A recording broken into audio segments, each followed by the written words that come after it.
My name is JD, and I am a career criminal who is retired and now works in the recovery field. I'm a recovery coach, a smart recovery facilitator, and a peer support recovery specialist. But I really like to talk about where I came from, because not only is it good for me to never forget how bad and far off I got, but also I think it's good for other people to understand that there are real and serious consequences for our actions. I've done a lot of time in a lot of different spots, so I do have some experience, but most of that time was done in the state of Oregon.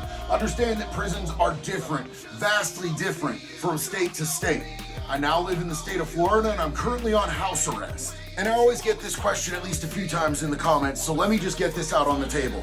I did my prison time for UUMVs, which is Oregon's version of Grand Theft Auto. It stands for unauthorized use of a motor vehicle. I'm on house arrest in the state of Florida for organized fraud, counterfeiting, and sales of methamphetamines. So in prison, your ride is largely going to be determined by your paperwork, what your charges are, if you told. The paperwork is what tells us what that shit is. Another really frequently asked question is, what are bad charges? Like, what's the difference? Aren't all crimes bad? Yeah, but no. In prison culture, the standards are completely fucking different. And if you don't have a crime that victimizes a woman, a child, anything like that, you're gonna do a lot better than if you do. Also, any crime, any type of sexual assault, anything where your dick is in your fucking paperwork, you, my friend, are fucked. And if you wanna know what fucked looks like, I already have a video, What Happens to Pedophiles in Prison. You can absolutely go check that out. But today, we're just focusing on the black and white.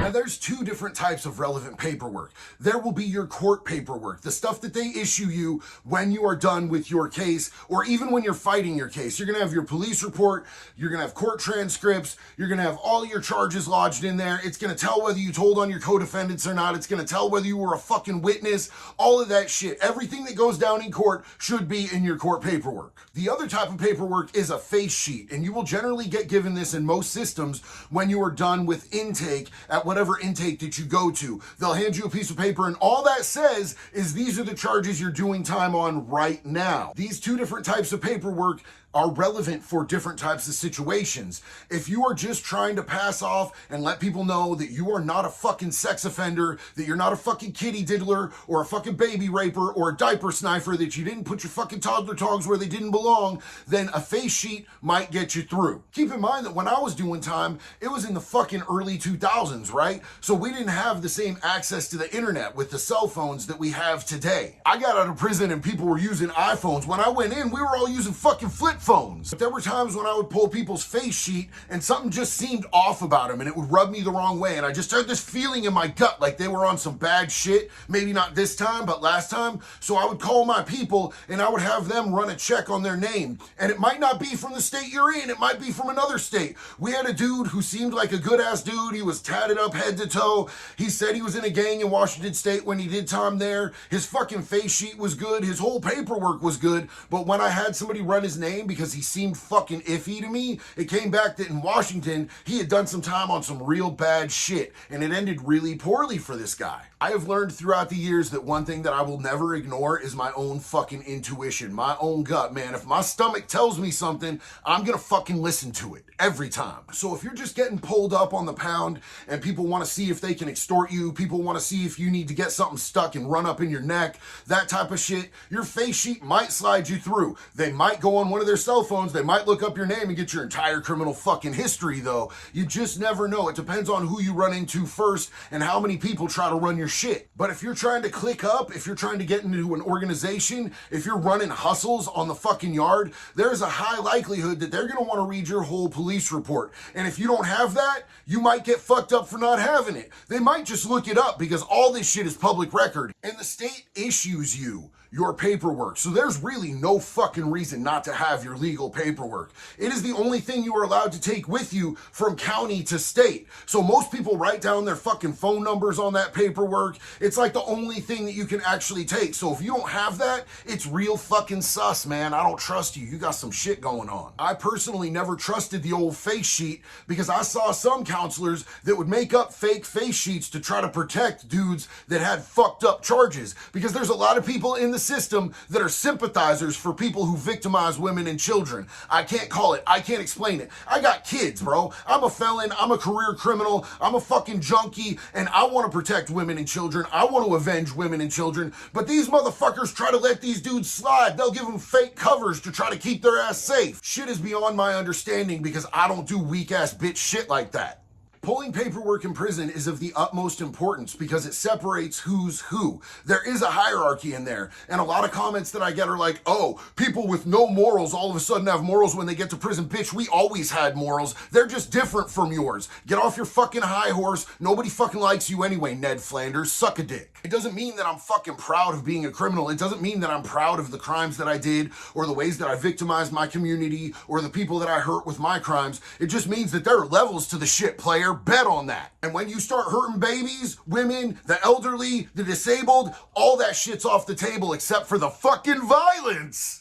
Now look, I don't know where you, the viewer, lives, but where I came from, on the West Coast, if you didn't have paperwork, you didn't run your goddamn dick sucker about somebody, man. You didn't put fucked up jackets on people. If you're gonna call somebody a rat, better have that black and white. If you're gonna call somebody a fucking pedophile or a rapist, better have that black and white, because if you don't, you are a fucking target, man. If you fucking call someone some shit that they aren't, it's fucking on site, period. Now, if you call someone a rat or a fucking pedo or a rapist and they don't fucking handle your bitch ass, that's good as gold, man. If they don't fucking do that shit face to face when they see you and make that shit right, then the jacket sticks, bro. You fucked up. If you aren't actually that, you're too weak to fucking say that you're not. You're not willing to take the ass whooping, so you're a coward and you're just as good as any of them other bitches. And I've had some wild motherfuckers try to get real brave with me through phone screens and computer keyboards since I've been on social media.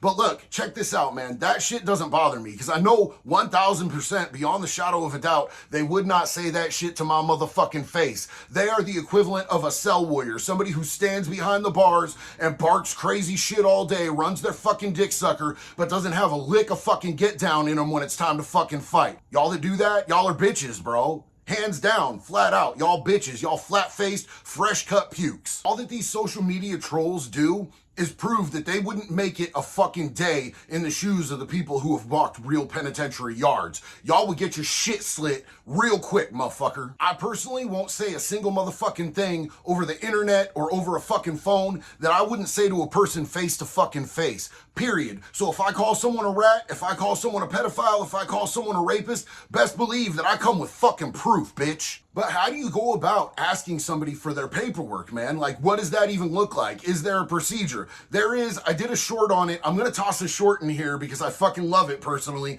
and it's a really good fucking skit on how that shit is supposed to go down. You go to prison, the first thing you're gonna have to do is show people your paperwork. Ayo, Fish. My name's not Fish, my name is Steve. You ain't got a name in here until you show us clean paperwork. Here's mine, where's yours? Notice the way that there's no human acknowledgement or respect given, but there's also no direct disrespect. I always come with mine ready to go for total transparency. From there, it generally goes one of two ways. Man, I don't know you, I ain't showing you shit. A refusal to hand over paperwork, it's a green light on that motherfucker. My lawyer told me to send my paperwork home. I lost it in a cell fire. They didn't give me any paperwork. Look, sex offenders can come up with some wild excuses as to why they can't prove that they're not sex offenders. If somebody's not showing you their paperwork, there is a reason, and there's only one way to handle that. Yeah, man, I get it. Here you go. Now it's time to do some research. Yo, so why are pages 6 through 12 missing, and what the fuck is that on your list of charges? Is that fucking whiteout? Any type of tampering with that paperwork, again, means they're getting folded like fucking laundry. Solid fucking charges. You didn't snitch. That's what's up, homeboy. You need some soups. You need some deodorant. If they come out good, it's time to show respect. That's how that shit should be done. And again, I don't know how it is in all of the states, but where I was, showing up to prison without your paperwork was an absolute fucking nightmare.